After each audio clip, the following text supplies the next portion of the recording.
have spent 2 days reading Grace and Fury. I've been traveling a little bit, so haven't been able to really sit down and read a whole lot.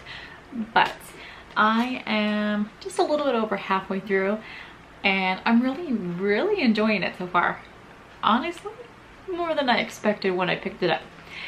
It sounded interesting, don't get me wrong, but it was a little bit not exactly my cup of tea when I picked it up, okay? So it was one of those ones that they're comparing it to Caraval and the selection series. So I was like, okay, I can see why, because of what the book is about, sisters and family, and it is fantasy, so I can see the comparison to Caraval. Sorry, I needed to charge my camera. Okay, so I've never read the selection series, but I can see the comparisons because of the Grace aspect of competing with other girls to be chosen by the superior and his heir, as I guess you would call it, like a harem of they're the royalty, they're the ruling government, basically a monarchy, just replacing the monarchy, right? That part of it, like the competition part of it, is over pretty fast. So I was actually grateful for that, because that was the part of it I was not very interested in. The like competing with girls to like I don't know, to be chosen by the heir, like that type of storyline, I was like meh on, you know. But the idea that one was going to the palace and one was going to the prison, and they're getting swapped basically from their initial expectations, that I was like, okay, I'm here for this. I'm here for how this is playing out.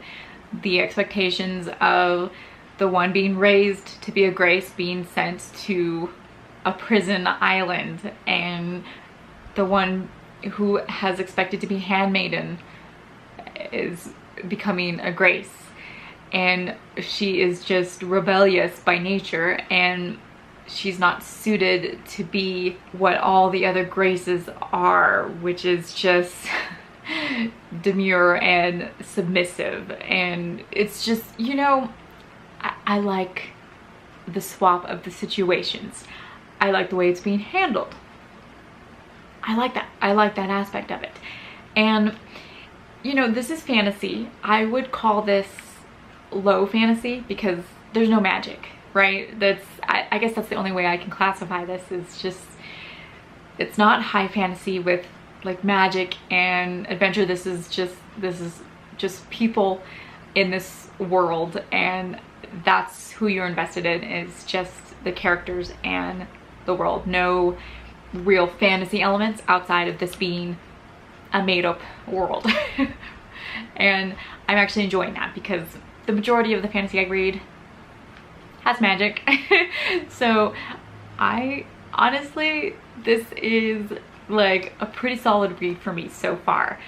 I'm enjoying the characters of Nomi and Serena. It's good. It's narrated in third person point of view.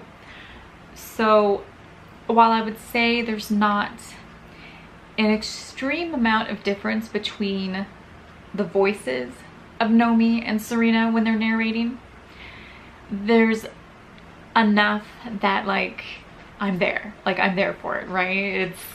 It's good. I'm invested in the story. Hi, Pugh. So I'm just, yeah, I have a little over 100 pages to go, and I'm just like, I'm enjoying it.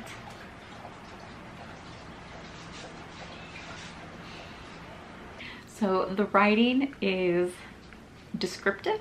It's really good with the architecture of the buildings, describing the palazzo and the fashion, like all of the dresses and stuff, which I'm not necessarily interested in, but it sounds good.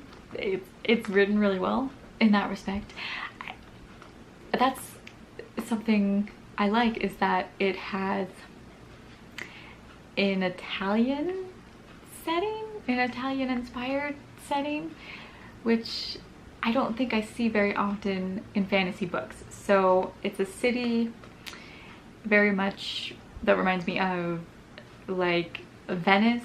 So there are like canals and boats, but it's also like Rome inspired, you know, with like the Caesar elements and picking many graces to be like your wives, and it's interesting inspirations, and everything kind of has Italian names, you know.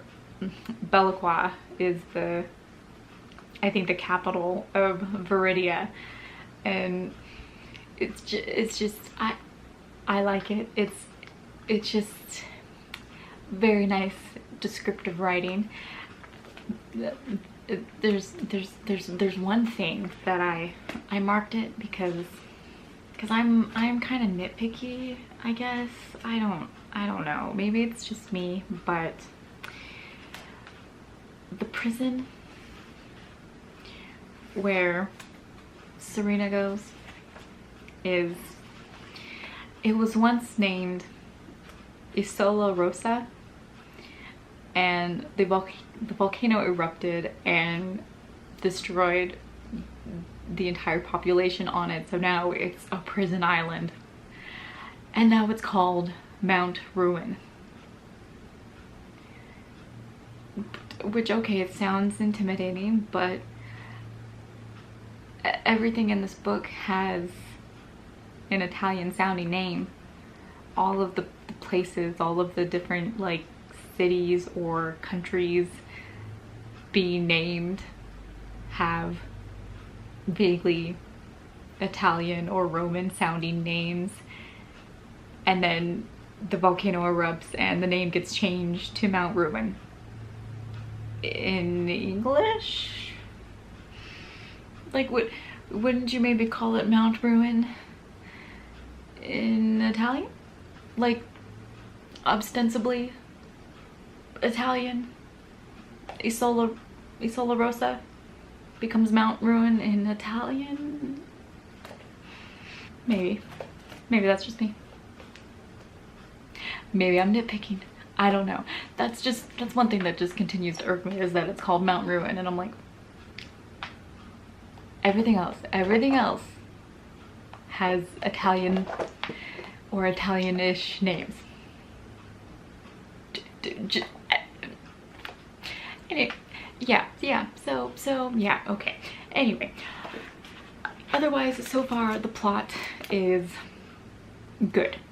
Like, I'm here for it. Like, I'm here for the sisters surviving in these different situations. And even though this is like a low fantasy and normally I'd be interested in something with magic, this has one character involved in like fighting and like what I would call cage matches because of the prison environment and the forced survival.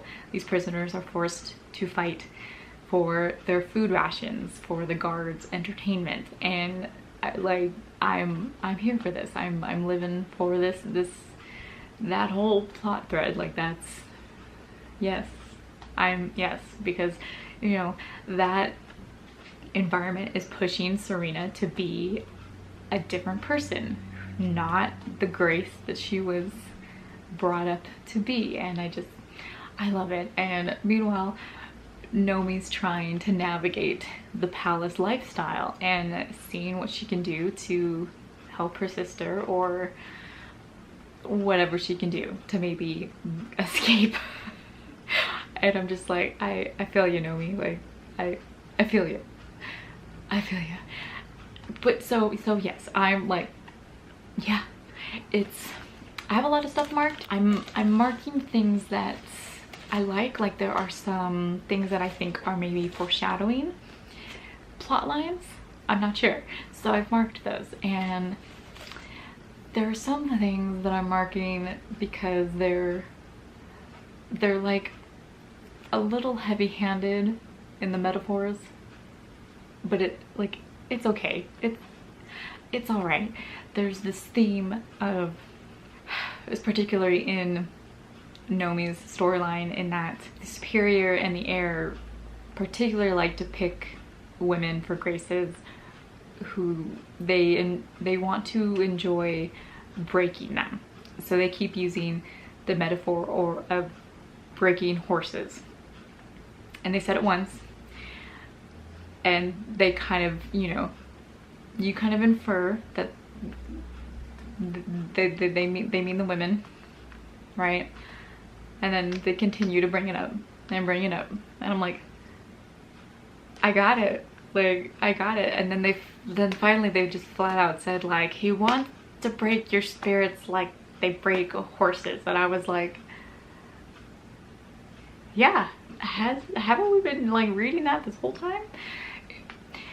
That's just like one of the things that's been a little heavy-handed throughout it. There's been more than a few instances of things that have been repeated like every 5 pages, and I'm just like, sometimes to the point where like it's the same sentence being repeated, and I'm like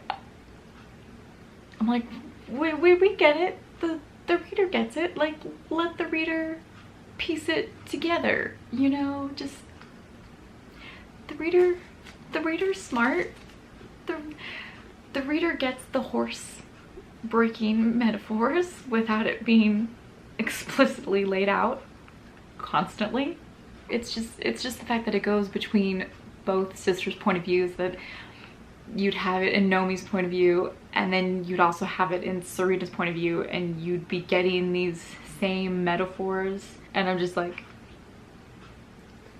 yeah, okay, at least put something new there, And they finally started doing that towards the middle, where they're like turning the metaphors to mean the opposite for each girl, where for Serena they have the cliff's edge. There's this theme of like people jumping just to get over with, and Serena's told not to jump, and it's she's sitting there like, okay, can I stick this out? Can I survive somehow and maybe find a way back to my sister, to Nomi? Because she's realizing that Nomi is not in a great position, because she blamed Nomi at first, for getting her into trouble, but as she starts to realize that, she's like, oh, you know what, this isn't gonna be great for Nomi, because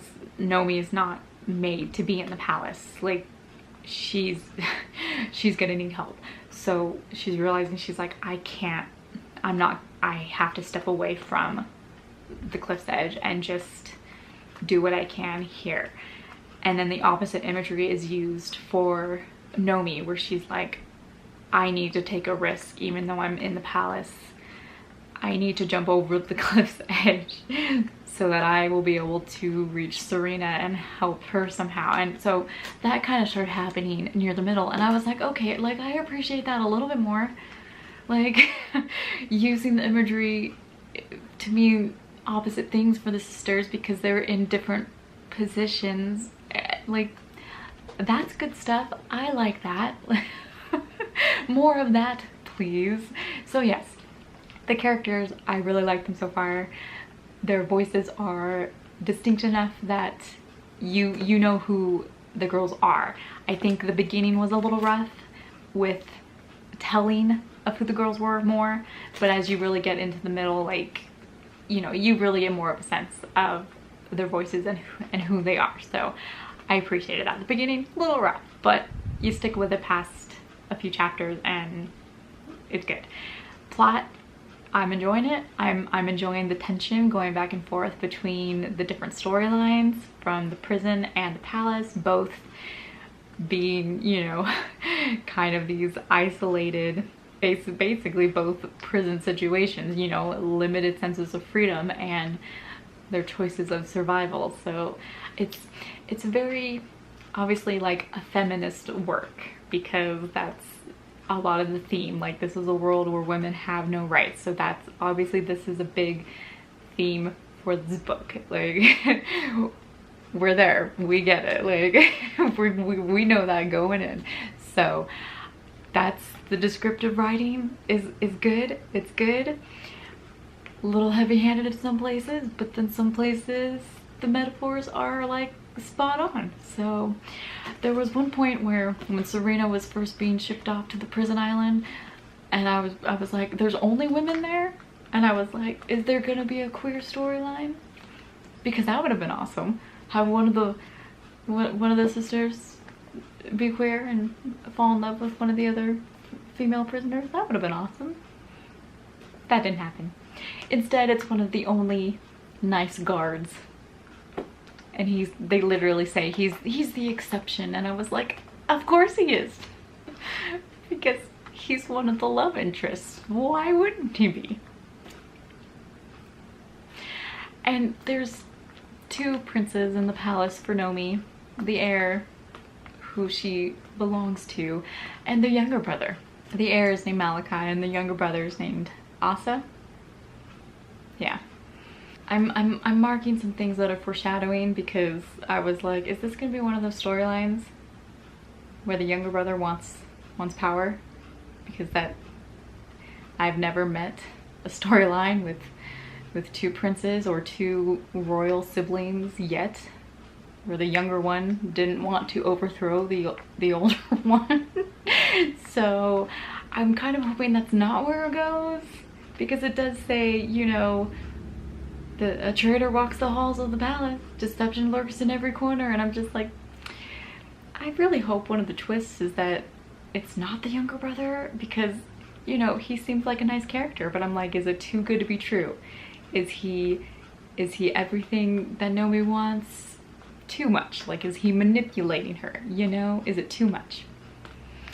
But he's like a nice character. He's like awkward and more casual than his brother. So of course Nomi's like, I can trust him. I'm like, you're still in the palace? What are you doing? So it's the fun kind of tension where you're just like, okay, they're both sisters are trusting people that maybe they shouldn't, but I'm like, okay, here we are. Yes, I've got just a little over 100 pages to go. I'm gonna keep reading, and I'm gonna keep enjoying my read so far.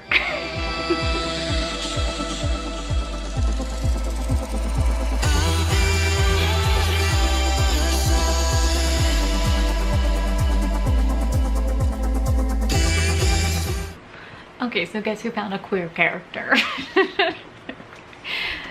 That was fun. It wasn't one of the sisters like I was, you know, I was like, oh, but that was a fun little twist. So I was like, okay, we'll see if our women-loving women character is still alive at the end of the book, because you never know with fantasy and queer characters, unfortunately. Also, I forgot, because the superior and the heir choose graces every 3 years. They choose 3 graces, and this is the first year the heir is choosing his graces. Like, he's come of age, so this is his first year, and the 3 girls chosen are still kind of competing amongst themselves to be the head grace for the heir who will be the superior, like the one who will bear the next heir. So there's still a little bit of competition. Like, they're waiting until the heir's birthday, and then he will choose one of the 3 graces to consummate the relationship with, and that that will be the head grace for him.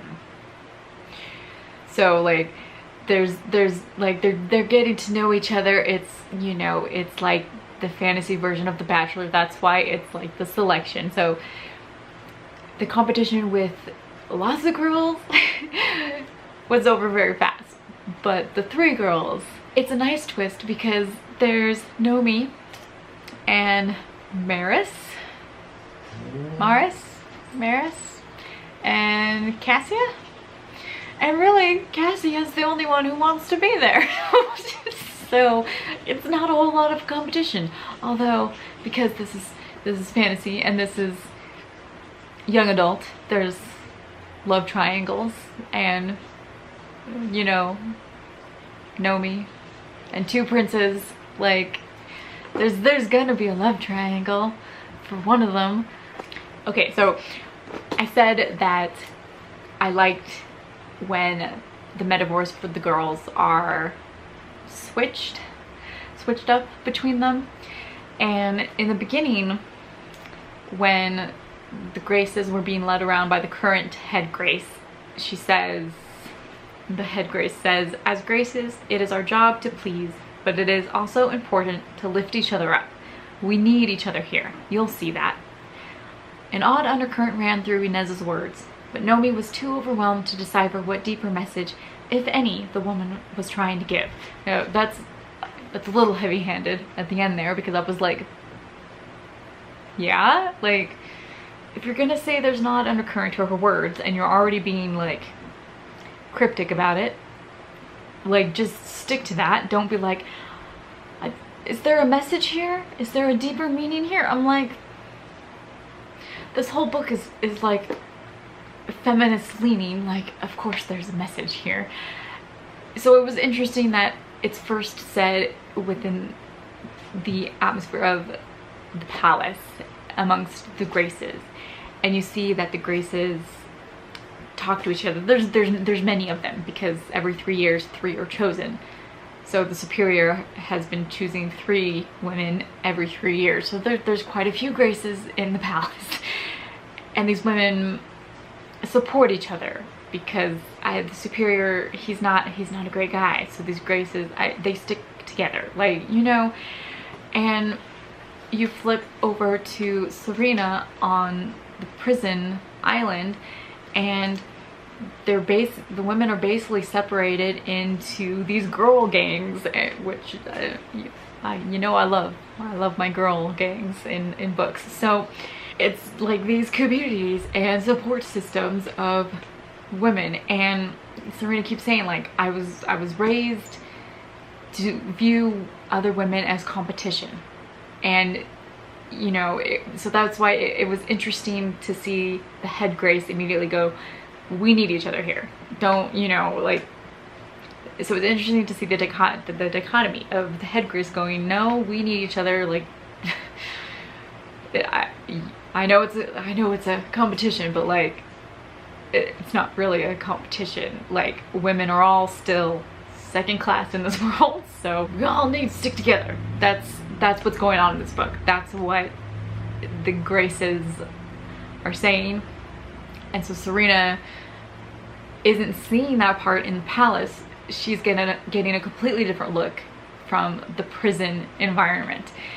And she's seeing all these women, and she's like, God, these women are just not even the women that society wants anyway. That's why they're here on the prison island, because they have not been the women society wants, the way she was raised. And she's going, oh, like, she might not have actually done anything wrong, but she's looking at it going, like, I have to fit in. I'm gonna have to be part of what these girls represent, this rebellious attitude. And she learns to embrace it. And it wasn't that the sisters were like stereotypes, because like, obviously, like, they kind of started out that way, like Serena's the Grace and Nomi's the Fury. They each have a little bit of both inside. Nomi's learning Grace while she's in the palace, but she's not letting go of the fire inside, no matter how much the metaphor of breaking spirits comes up.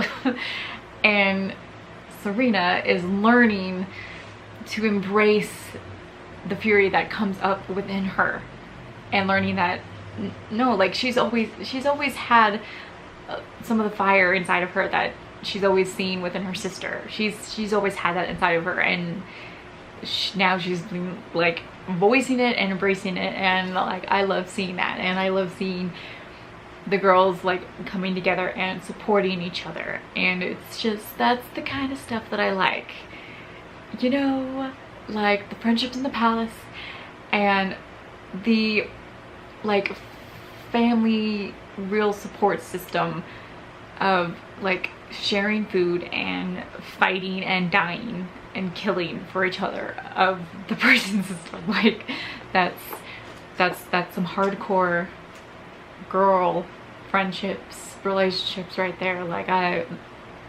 love it, right? Love it, love it, love it, love it.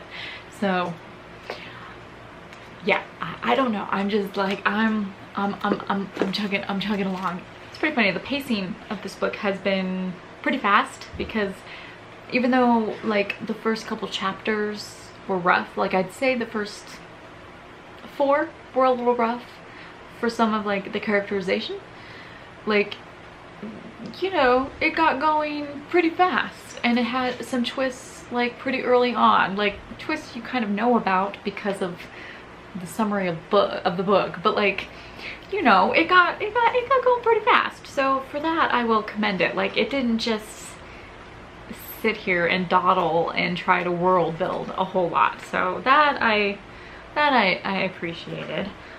The only thing is that in this prison storyline is that Serena is kind of now trying to lead the rebellion, and she's going, there's more of us here than of the guards.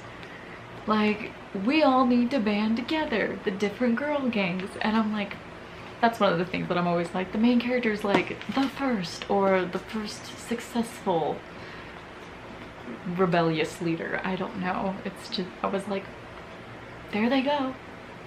There they go. But it was kind of a righteous feeling though too, to see Serena embracing it all though at the same time. So I was like, good on ya.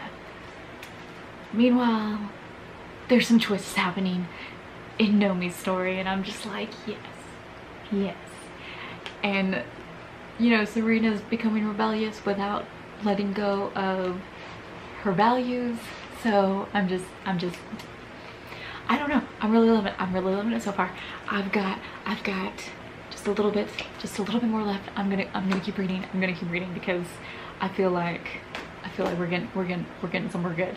So there was a little bit of a twist. If you saw that, I was like, oh, like I don't know who I'm rooting for with the princes anymore, but oh. All right, I'm gonna keep reading. Hey everybody, it's the next day. Sorry for the bird lighting. My migraine came back with a vengeance. I actually don't know if it's from trying to read so much. Maybe that was my mistake, but okay, I flew through the last like 100 pages because the ending got me. All right, the ending got me, like so just I'm gonna make this fast because I can't stand to like keep my eyes open right now. All right, and I'm kind of blocking the light with the book, so yeah, the ending got me. All right, like it was a short book, and I was kind of hoping like maybe for a little bit more pacing, but like once it hit a certain point, like it kind of didn't stop, and I was like, all right, like I'm here for this, like I'm here for this. And then it got me. Like I'll be sitting here waiting for next summer for the sequel, which I believe is the conclusion to the story, that there are just 2 books. It's a duology. I feel like this could have been just one long fantasy book, but I kind of liked that it was like a more digestible short, but I don't know, because most fantasy books are long, so I liked that this was short and didn't take that long to read. And honestly, like it was enjoyable. Like, I enjoyed it. Like, I enjoyed it way more than I thought I was going to, honestly. Because here's the thing. In terms of tropes and overall plot and like the things that I saw coming, like the twists, it's not really new to the fantasy genre, like in particular. Like, does it really bring anything new to the table? That's debatable. If you've read enough books and fantasy, you're gonna be like, I've read this.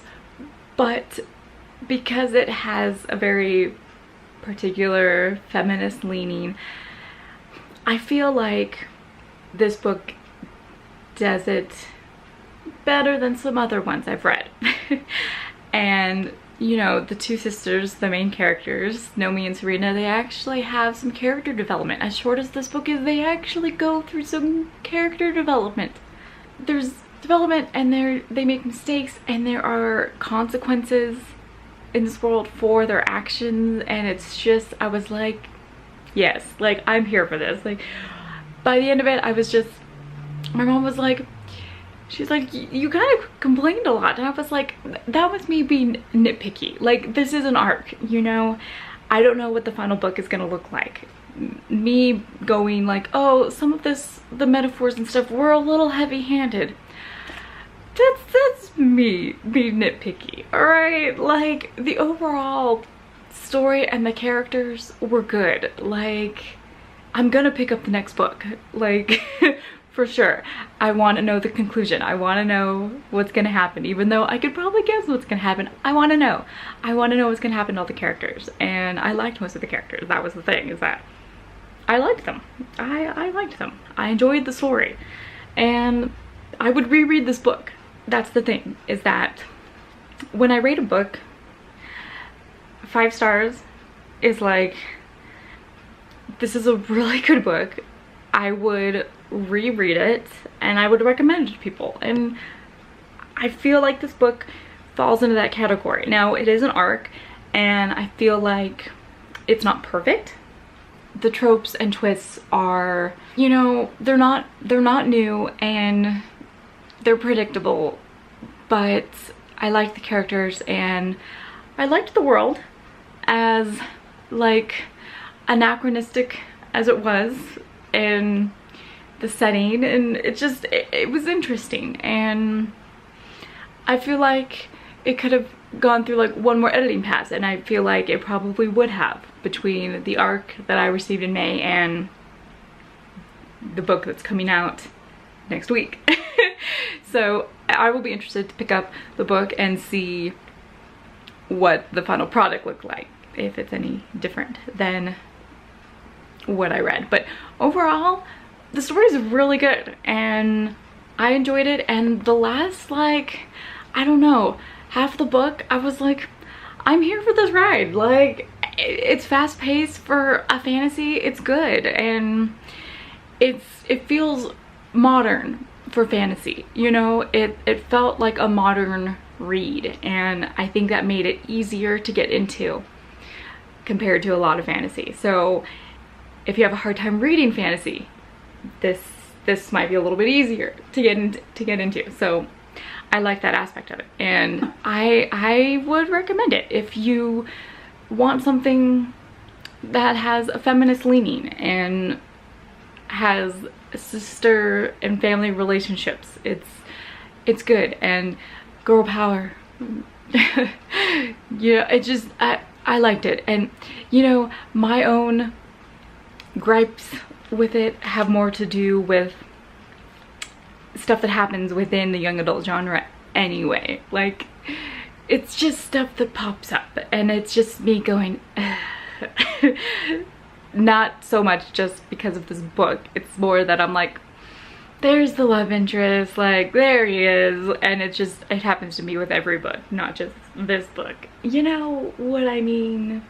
I don't necessarily fault this book for tropes that are common within young adult books. You know, I don't know, it's so hard. So sometimes I'm like, 4.5, 4 stars, Like, I really did like it, and I'm going to pick up the next book. I think this is like a solid 4 stars. Like, really like this book. Way more than I thought I was going to, honestly. Like, so close to like a 4.5 stars. And it's just, I don't know, like a nice, short, quick fantasy read with a lot of girl power, and it's just, I enjoyed it so much more than I thought I was going to. And I guess that just, yeah, that's really all I can say. So I do recommend it. I recommend you at least give it a try. It's Grace and Fury by Tracy Banghart. Comes out next week, July 31st. So please give it a try. Pick it up. Pick up a copy for yourself. Enjoy it. Let me know if you do read it. Please come back, tell me what you thought of it, because I'd like to talk about this book with people, because as much as it's not new, it was enjoyable to read, and I'm looking forward to the sequel coming out next year, 2019. And so I was like, oh good, another book I can add to my 2019 list of books that I'm looking forward to. So awesome, just what I needed. One more book. All right, so Grace and Fury comes out next week. Just pick it up if you are interested in reading it, and if you read it, please come back and let me know what you thought of it, and come talk to me about books. All right, so this was fun. This was a really fun read, and I'm looking forward to the next book that I read. So give this video a thumbs up if you guys enjoyed it, and I'll see you guys in my next video. Bye.